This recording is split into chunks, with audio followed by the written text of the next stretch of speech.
Sometimes, a miracle doesn't walk through the front door. It enters quietly, through pain, through desperation, through a heart that refuses to give up.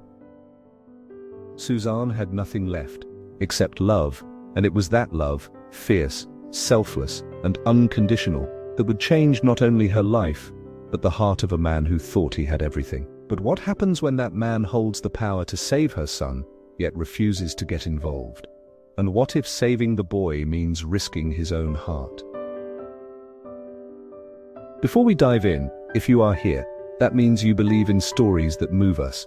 So just take a second and type hi in the comments. It might seem small, but it helps this story reach more hearts, just like yours. You're watching tales that touch, real stories that break your heart and heal it too.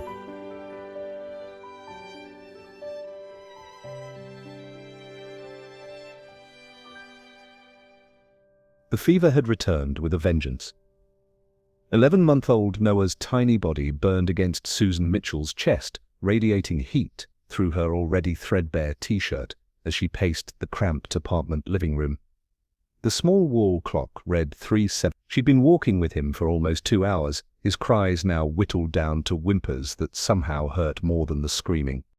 "Shh, baby boy," she whispered, pressing chapped lips against his forehead. "Mommy's got you." But did she? The question taunted her as Noah shivered against her, his breathing raspy and uneven. This was the third febrile episode in 10 days, and each time, his recovery grew more tenuous. The pediatrician at the community clinic had looked increasingly worried yesterday, muttering something about comprehensive diagnostics and specialists they couldn't provide. A small voice called from the darkness of the bedroom doorway. "Mommy? Is Noah dying?" Suzanne turned to find 3-year-old Emma clutching her frayed security blanket, eyes wide with a wisdom no toddler should possess. "No, sweetheart," Susan said, summoning a smile from some reserve of strength she didn't know she had. "He's just sick. Remember when you had the chicken pox? Your body got better. Noah's body is fighting too." Emma padded across the room and wrapped herself around Suzanne's leg. "Daddy said he'd come back if we were good. Are we bad?" The question pierced Suzanne's heart with such precision, she had to stifle a gasp.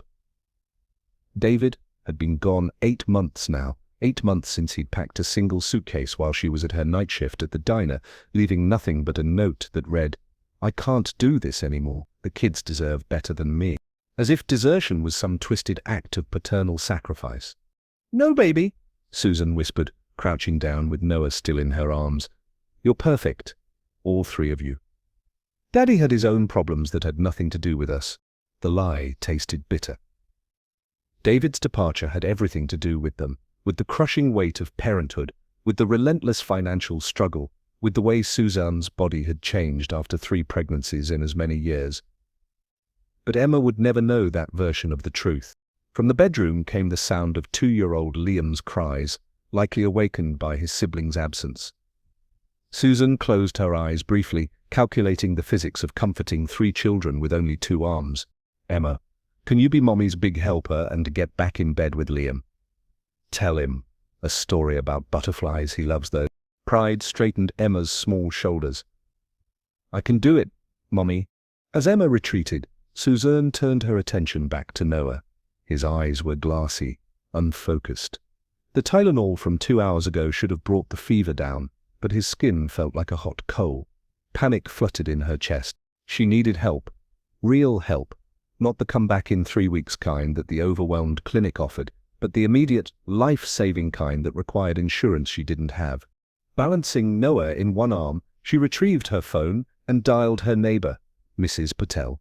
"I'm so sorry to call this late," Susan whispered when the elderly woman answered. "Noah's really sick. Could you stay with Emma and Liam for a few hours? I need to take him to the hospital." 20 minutes later, Suzanne stood at the entrance of Walsh Memorial Hospital, the gleaming 40-story medical complex that dominated the city skyline. The building seemed to pulse with an internal light, a beacon of hope for those who could afford it. She'd passed it countless times on the bus, but had never stepped inside. People like her didn't come to places like this. The emergency room lobby felt like another world, all sleek surfaces and hushed efficiency. A massive portrait hung behind the reception desk. Dr. Adrian Walsh, the hospital's founder and CEO, his silver-streaked dark hair and piercing blue eyes projecting confidence and expertise, his expression neither welcoming nor off-putting, but clinically neutral. Noah whimpered against her shoulder, his tiny fingers clutching weakly at her collar.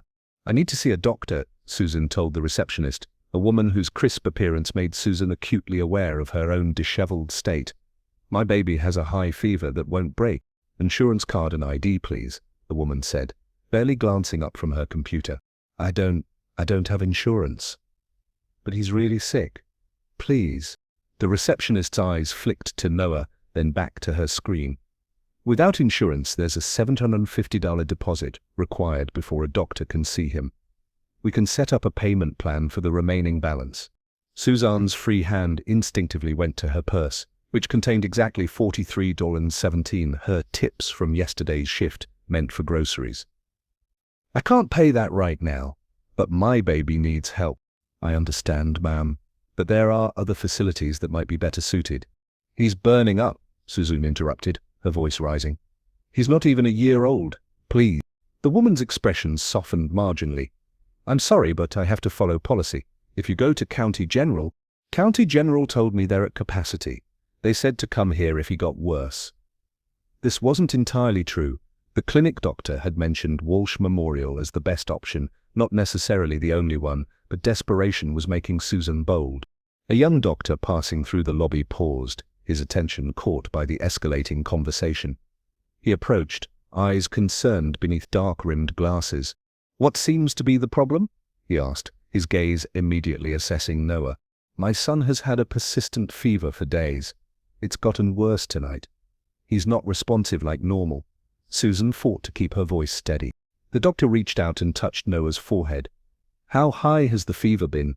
"It was 103.4 about 2 hours ago. I gave him Tylenol, but it hasn't helped." "Let's get him looked at," the doctor said, then turned to the receptionist.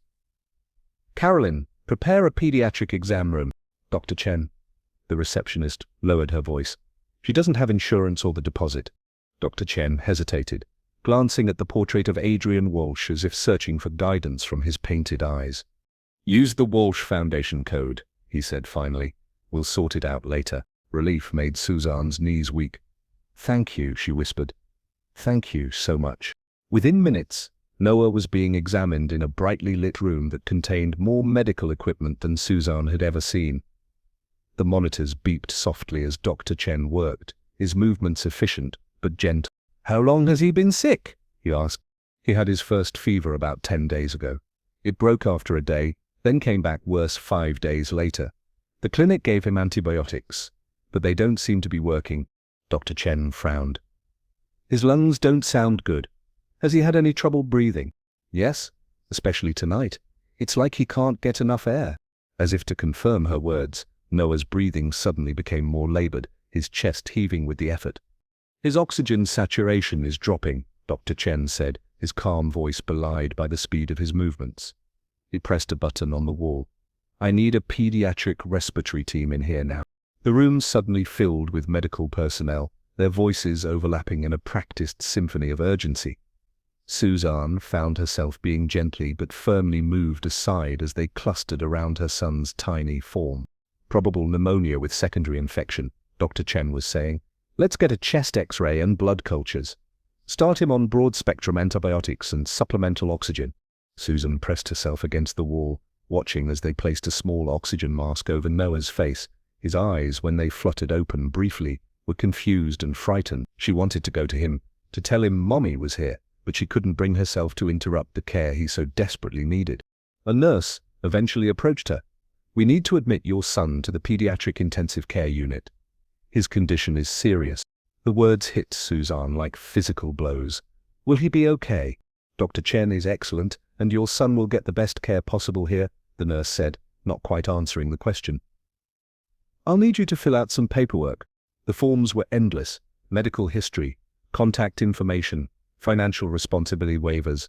Susan's hand shook as she signed her name, legally binding herself to a debt she'd never be able to repay. It didn't matter. Nothing mattered, except Noah getting better. When she finally reached the PAQ, she found Noah in a crib-like hospital bed, tubes and wires connecting his small body to an array of machines. He looked impossibly tiny and fragile. A nurse was adjusting his IV. "Can I touch him?" Susan asked. "Of course," the nurse smiled kindly. "Talk to him. He needs to hear your voice." Susan reached through the side rails and stroked Noah's arm, careful to avoid the IV. "Hey, buddy. Mommy's here. You're going to feel better soon." Noah's eyes remained closed, but his breathing seemed slightly less labored with the oxygen support. "Mrs. Mitchell?" Suzanne turned to find a tall man in a pristine white coat, standing in the doorway. His silver-streaked dark hair and commanding presence were instantly recognizable from the portrait downstairs. "It's Miss Mitchell," she corrected automatically. "Are you Dr. Walsh?" "I am." His voice was deep and modulated, revealing nothing of his thoughts. "Your son's case has been brought to my attention. I understand he was admitted through our foundation program." Susan straightened, suddenly defensive. "The other doctor said it was okay. If there's a problem—" "There's no problem," Dr. Walsh interrupted, stepping further into the room. "The foundation exists precisely for cases like this. I simply wanted to assess the situation personally." He moved to Noah's bedside, his clinical gaze studying the monitors before examining the baby himself. His hands, when they touched Noah, were gentle despite their size. "He has pneumonia complicated by a secondary infection," Dr. Walsh said. "The initial antibiotics weren't effective because the infection is resistant to standard treatments. We're switching to a stronger combination." "Will that cure him?" Suzanne asked, hope flickering. Dr. Walsh's blue eyes met hers directly for the first time. Something in them, a fleeting shadow of emotion quickly suppressed, made her heart stutter. "We're doing everything we can," he said. Before Susan could respond, Noah's monitors suddenly erupted in a cacophony of alarms.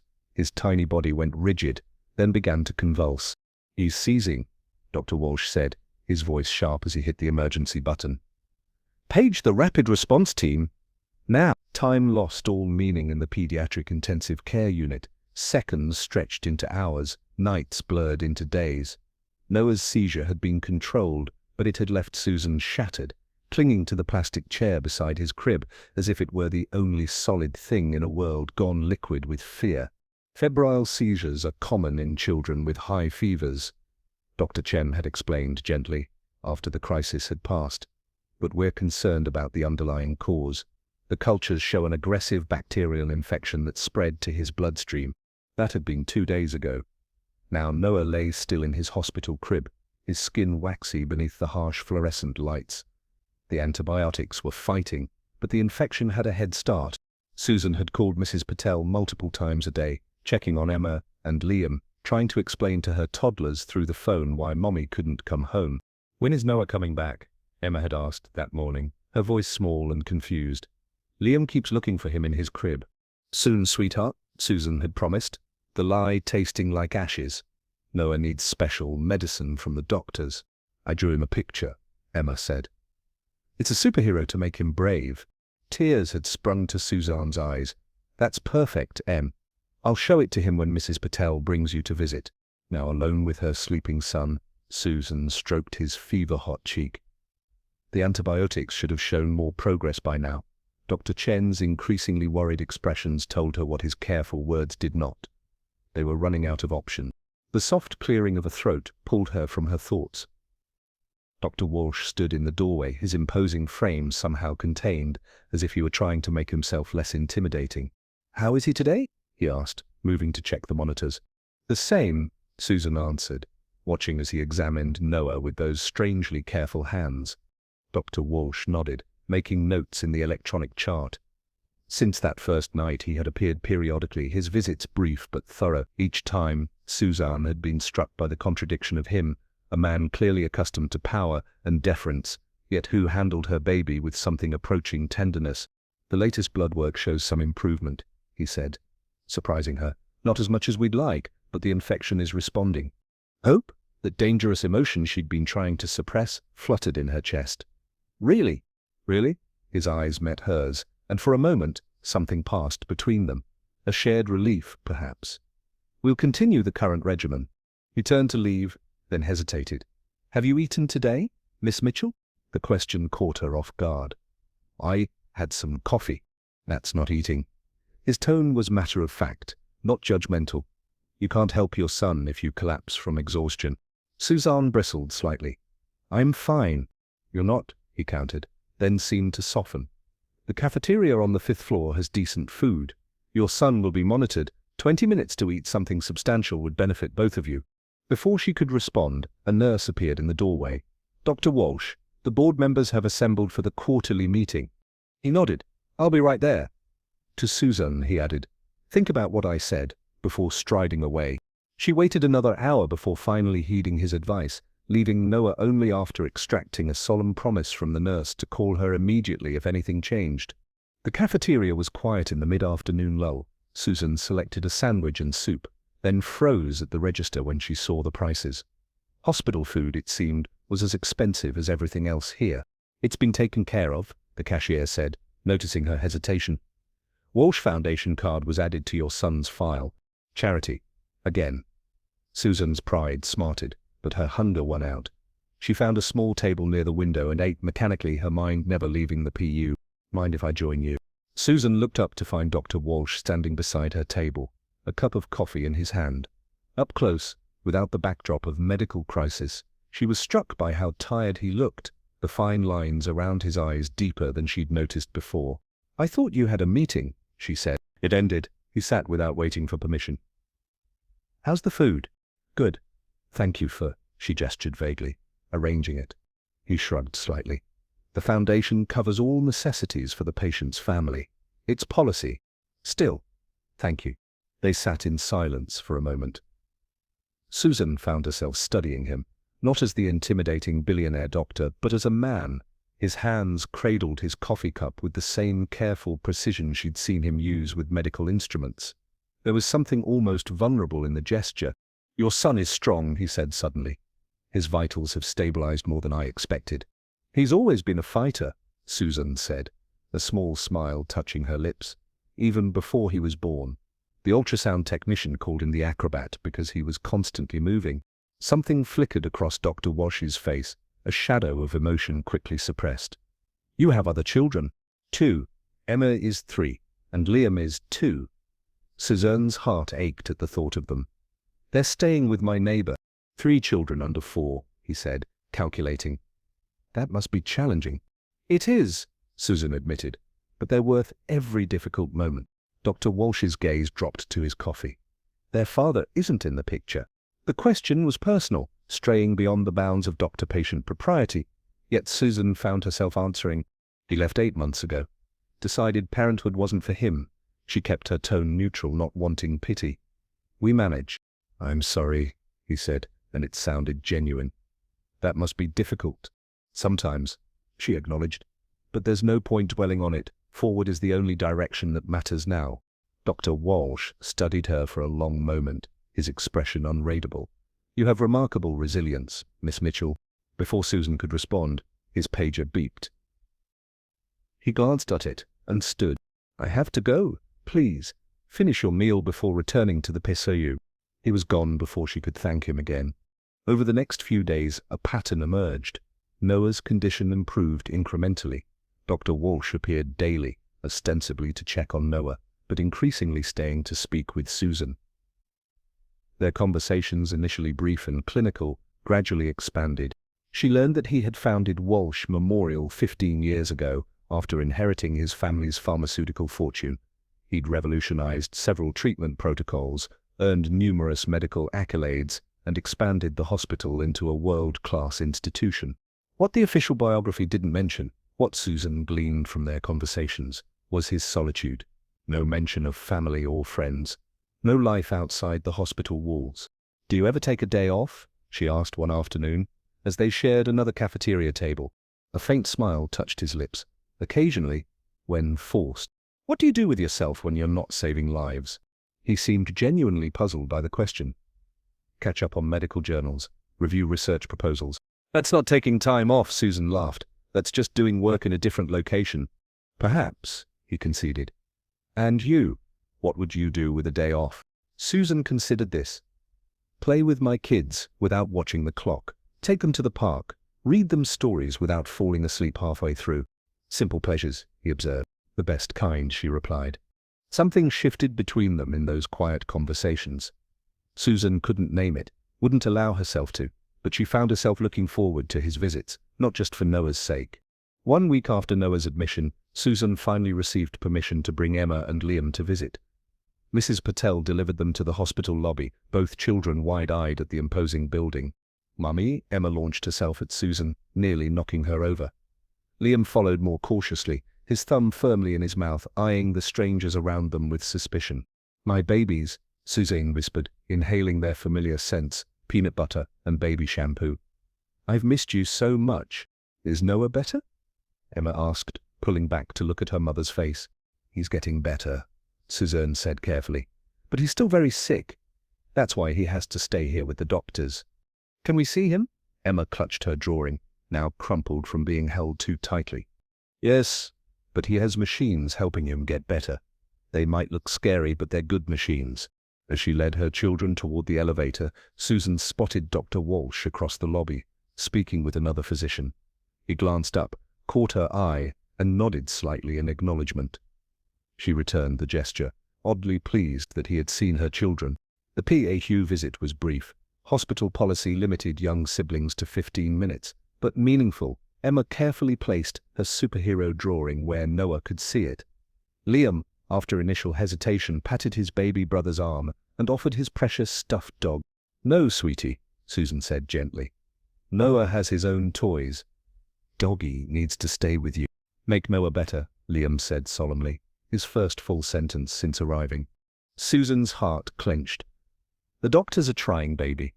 After Mrs. Patel had taken the children home, promising to return in 2 days, Susan resumed her vigil by Noah's bedside. The room felt emptier somehow, the absence of Emma and Liam more acute now that she'd seen them. "Your children are beautiful," Dr. Walsh said, appearing in the doorway. "They have your eyes." Susan smiled, tiredly. "And my stubbornness?" "Unfortunately. A valuable trait," he said, checking Noah's vitals, particularly in medicine.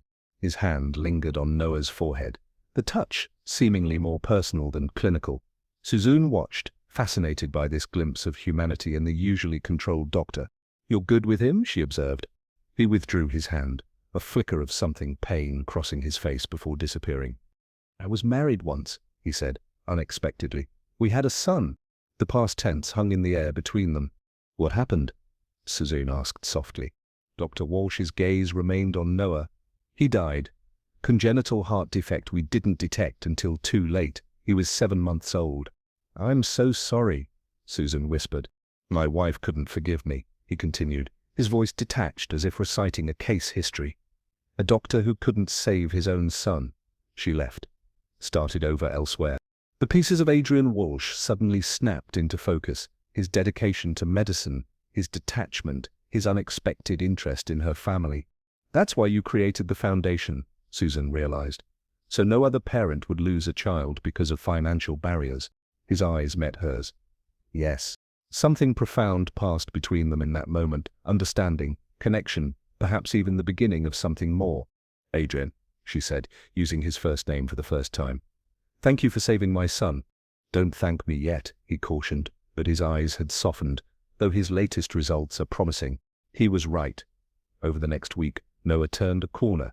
His fever broke, his oxygen levels stabilized, and he began to respond normally again.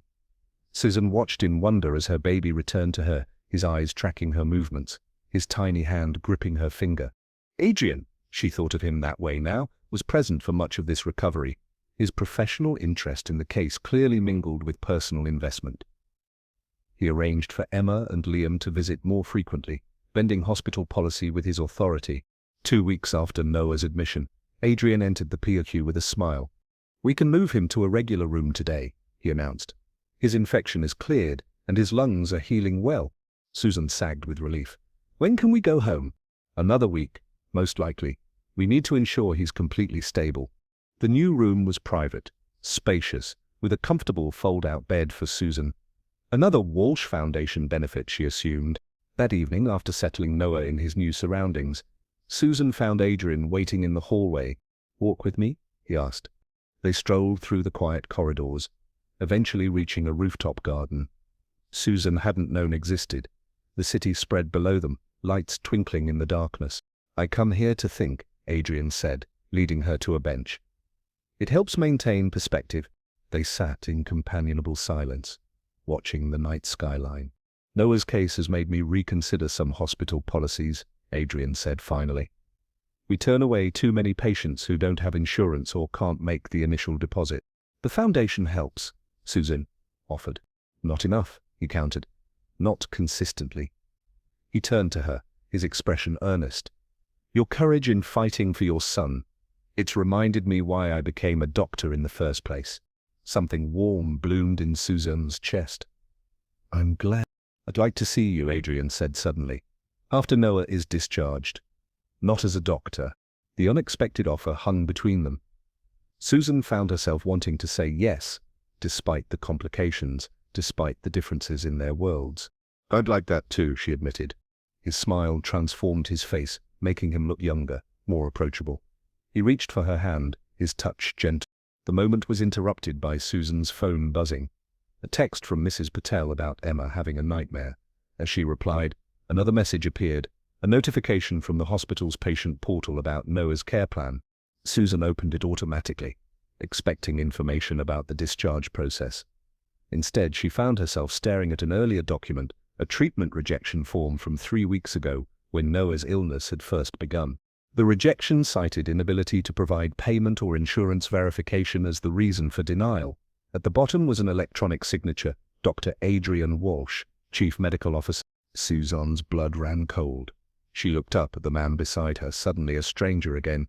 You denied my son treatment, she said, her voice hollow. 3 weeks ago, before he got this sick. Adrian's expression shifted from confusion to shock as he took the phone from her unresisting fingers. Susan, I didn't, he began, scanning the document. I never saw this case personally.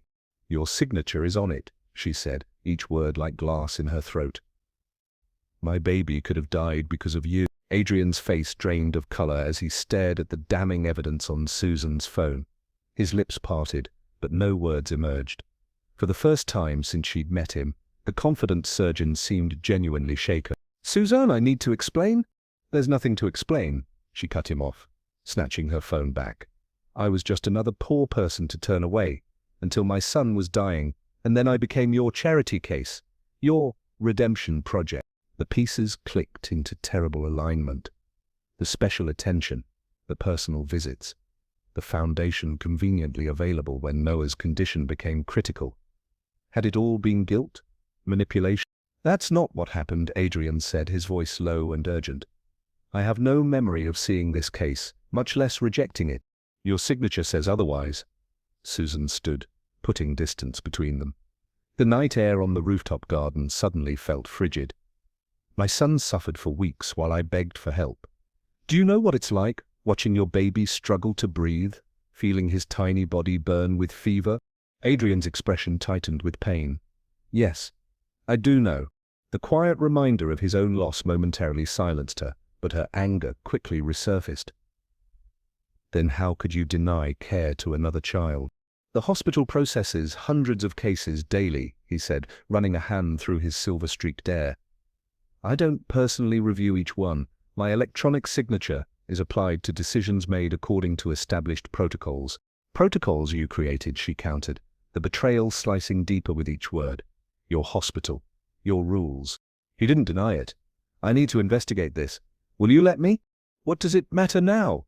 Noah is getting treatment. Your conscience is clear. My conscience is anything but clear, Adrian said, his voice suddenly raw. And it has nothing to do with my conscience. It's about understanding what happened and making sure it doesn't happen again. Susan looked away, focusing on the city lights below to keep her tears at bay. How foolish she'd been, thinking there could be something between them, the billionaire doctor and the struggling waitress. Reality had reasserted itself with brutal efficiency. I need to get back to my son, she said finally. Adrian nodded, keeping his distance. I'll order a full investigation into what happened with Noah's initial request for treatment. I promise you'll know everything I discover. Fine, she said, her voice flat. But whatever was happening between us, it's over. Please assign another doctor to Noah's case. Pain flashed across his face, quickly contained. If that's what you want, it is. Without another word, Susan left the rooftop garden. the beautiful moment they'd shared just minutes ago now tainted beyond repair. The next morning, Dr. Chen appeared for rounds instead of Adrian. The young doctor was competent and kind, but Susan found herself listening for Adrian's distinctive footsteps in the hallway despite herself. Emma and Liam visited again, bringing much-needed joy to the sterile hospital room.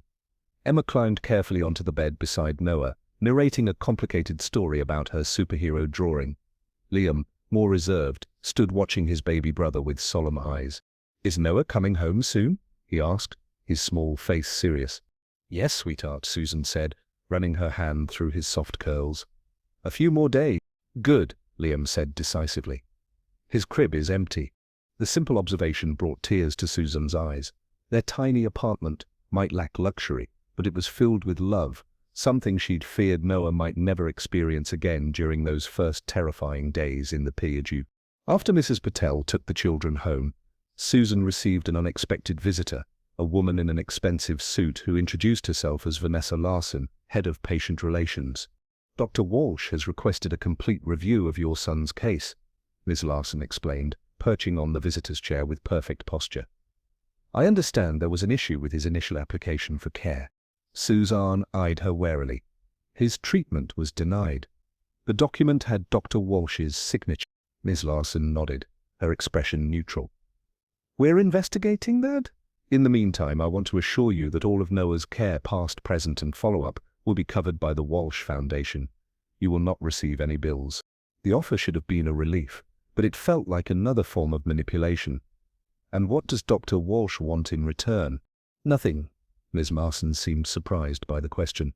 "The foundation exists to help families like yours." "Families like mine," Suzanne repeated, the words bitter. "Poor ones. Families facing medical emergencies without adequate resources," Ms. Larson corrected smoothly. "Dr. Walsh has also asked me to provide you with this." She handed Suzanne a sealed envelope. "He said it was important, but he would respect your wish for distance."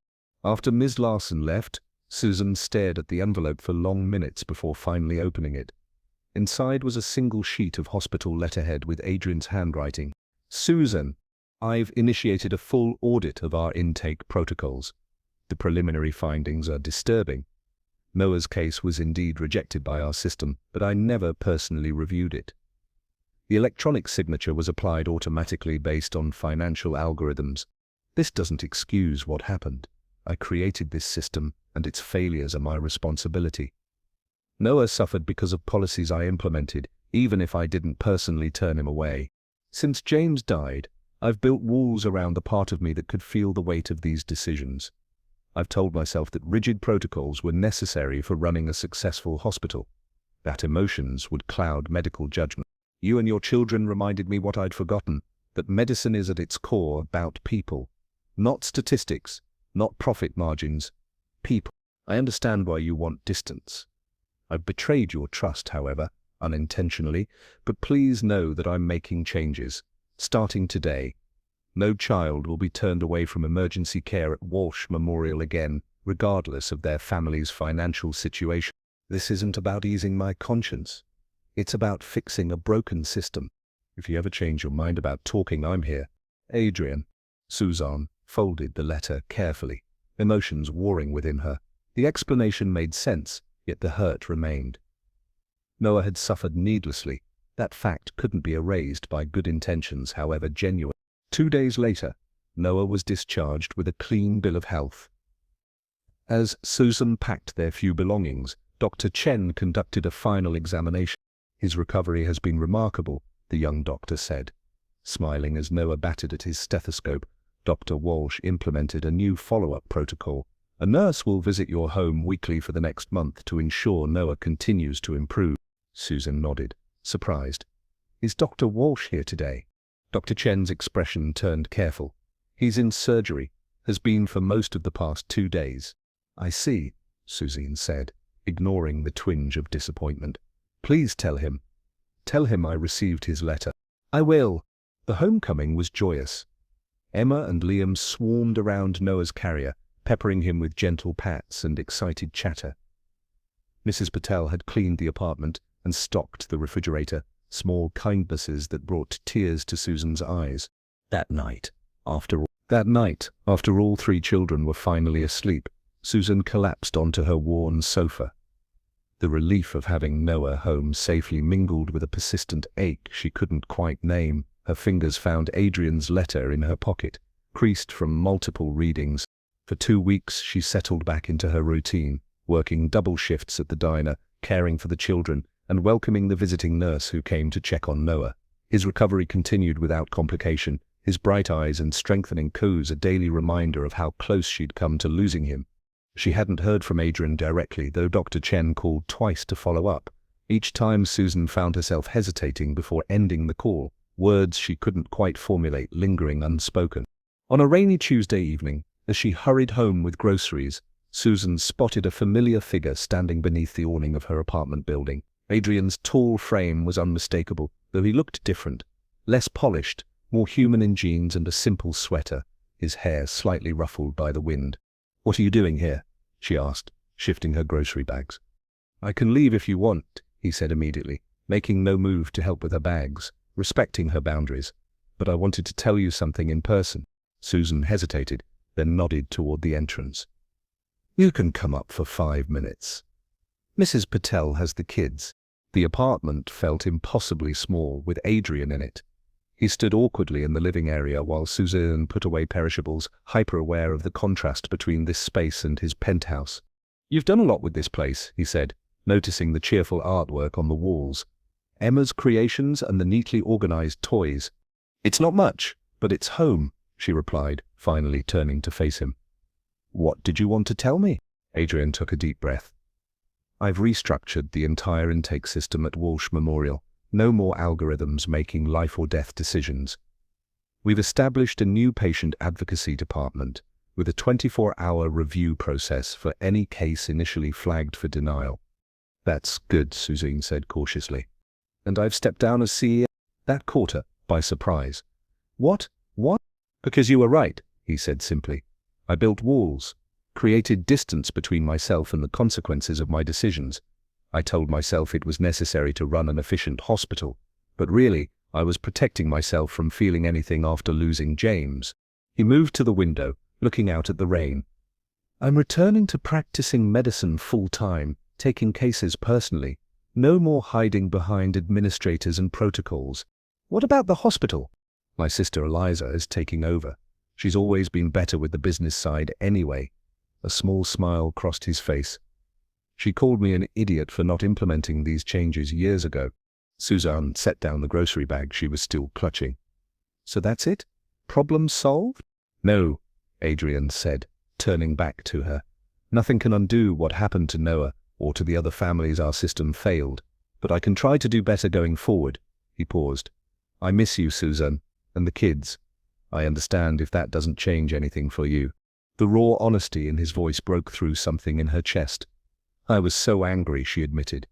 "Not just about Noah's treatment being denied, but because I thought what was happening between us was special. Finding out I was just another problem for you to solve." "You were never a problem," Adrian interrupted, taking a step toward her, then stopping himself. "You were the wake-up call I needed, but that's not why I—" He struggled for words. "The way I feel about you has nothing to do with guilt or charity." A key turned in the lock, and Mrs. Patel entered with the children. Emma spotted Adrian immediately. "Dr. Adrian," she squealed, running to him. "Did you come to see if Noah's all better?" "He is. Want to see his new trick? He can roll over now." Adrian knelt to her height, his expression softening. "I'd love to see that, if your mom says it's okay." 3 pairs of eyes turned to Susan expectantly. Emma's excited, Liam's curious, and Adrian's cautiously hopeful. She hesitated only briefly. 20 minutes. "Then the kids need dinner." Emma grabbed Adrian's hand, pulling him toward the baby's room. Liam followed, peppering Adrian with questions about hospital equipment that the doctor answered with patient detail. Mrs. Patel raised an eyebrow at Susan. "That man looks at you the way my Raj looked at me for 52 years, she said softly. "Whatever happened between you, perhaps it deserves a second chance." "No." After the older woman left, Suzanne leaned against the doorframe, watching Adrian sitting cross-legged on the floor, Noah on a blanket before him, as Emma dramatically narrated her brother's rolling capabilities. Liam had somehow ended up with Adrian's stethoscope, listening solemnly to his own heartbeat. The scene struck her with unexpected force, how naturally he fit here in her small world, how genuine his interest in her children seemed. Later, after Emma and Liam were finally asleep and Noah dozed in his crib, Susan joined Adrian on the tiny balcony. The rain had stopped, leaving the city glistening under streetlights. "I can't promise this will be easy," she said quietly. "Our worlds are very different." "I know," Adrian acknowledged, "and I have a lot to learn about relating to actual humans again instead of just treating them." He turned to face her. "But I'd like to try, if you would." "Slowly," Susan cautioned, though she couldn't help the warmth spreading through her chest. "Very slowly." "I can do slowly," he agreed, a smile touching the corners of his mouth. "Maybe we could start with dinner? Just the two of..." Susan felt the last of her resistance melting. "I think I'd like that." As Adrian's hand found hers in the darkness, she realized that some bridges, once thought burned beyond repair, could still be rebuilt stronger than before. 6 months later, Noah took his first steps across Adrian's living room as everyone cheered. Emma immortalized the moment in a drawing featuring all 5 of them together, a family portrait that Adrian later framed and hung in his office at the hospital's new pediatric wing. And on quiet nights, when the children were asleep, Susan would sometimes find Adrian staring at that drawing, touching the faces with gentle fingers. "What are you thinking?" she'd ask. "That," sometimes he'd reply, drawing her close. "The things we think we've lost forever find their way back to us in unexpected forms." He never specified whether he meant his capacity to love after James or the family he'd never expected to find. Perhaps, Susan thought as she leaned into his embrace, it was both. In a world full of cold decisions and closed doors, sometimes love finds a way to break through, not with grand gestures, but with one life saved and one heart opened. Suzanne didn't ask for a prince. She asked for mercy. What she found was something even greater.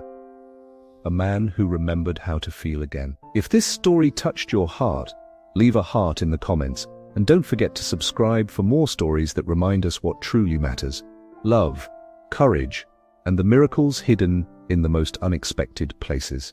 See you in the next story, and don't forget, sometimes real love begins with pain.